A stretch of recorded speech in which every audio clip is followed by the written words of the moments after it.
Pues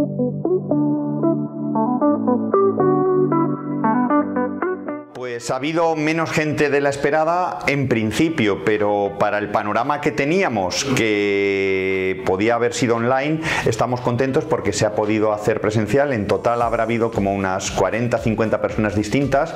En las sesiones había 20-30 mínimo y al menos nos hemos podido encontrar, porque estos encuentros lo mejor que tienen es las conversaciones que hay en las pausas o después de la ponencia, el diálogo entre nosotros, y necesitábamos ya poder pasar a la presencialidad. Entonces yo creo que en ese sentido muy bien.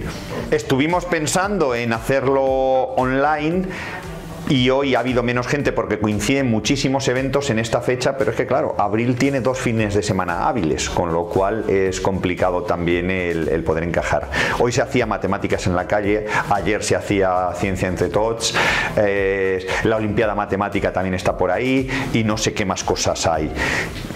Y ha habido, pues bueno, ha habido científicos, ha habido filósofos, ha sido también una incorporación que nos ha permitido tener, gracias a lo que hemos aprendido durante la pandemia de comunicación online, pues Harapan Ong o Peter Prevost o Jean-Michel Courty han podido participar en el encuentro, que de otra forma habría sido muy complicado, pues por costes y por tiempo.